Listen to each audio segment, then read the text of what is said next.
শশা তো আমরা সবাই খাই, কিন্তু শশা পেকে গেলে সেটা আর খেতে ইচ্ছে করে না। সেই পাকা শশা দিয়েই আমি আজকে এত সুন্দর একটা রেসিপি করব। তো চলুন আপনাদের সঙ্গে শেয়ার করি। শশাগুলো আমি ডুমো ডুমো করে কেটে নিয়েছি। এখানে আছে পেঁয়াজ, রসুন, আদা আর জিরে ধনের গুঁড়ো। কিছু কাঁচা পেঁয়াজও আছে কুচোনো। মাছের মাথাটা আমি ভেজে নিলাম। এখন ডুমো ডুমো করে কাটা শশা আর একটা আলু আছে ওর সঙ্গে, এটা দিয়ে ভালো করে কষিয়ে নেবো। অল্প নুন দিলাম আর একটু হলুদ দিলাম। কষিয়ে নিয়ে আমি ওটা নামিয়ে রাখলাম। এখন ওই আরেকটু তেল দিয়ে জিরে, গরম মশলা, একটা শুকনো লঙ্কা আর একটা তেজপাতা ফোড়ন দিয়ে আমি কুচনো পেঁয়াজটা দিয়ে দেবো।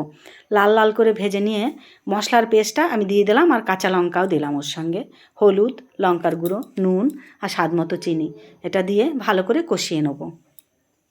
দিয়ে দিলাম একটা টমেটো কুচি, এটা দিয়ে ভালো করে নাড়াচাড়া করে নিয়ে মিশিয়ে নেব।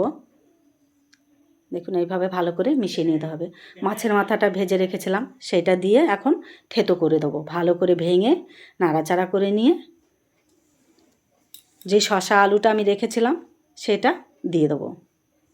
এটা দিয়ে ভালো করে নাড়াচাড়া করে নিয়ে পাশে ফুটিয়ে রাখা জল, অল্প করে জল দেবো, বেশি ঝোল হবে না, এটা শুকনো শুকনো হবে। দেখুন আমি এবার ঢাকা দিয়ে ঢেকে দেবো। ঢাকনাটা খুলে গরম মশলা দিয়ে দিলাম। এবার দেবো আমি কাসুরি মেথি। কাসুরি মেথিটা দিয়ে নাড়াচাড়া করে নিয়ে ঢাকা দিয়ে গ্যাসের ফ্লেমটা অফ করে দেবো। যতক্ষণ না পরিবেশন করবেন ঢাকা থাকবে। পরিবেশনের আগে খুলে গরম ভাতে পরিবেশন করে দেখবেন, দারুণ স্বাদ।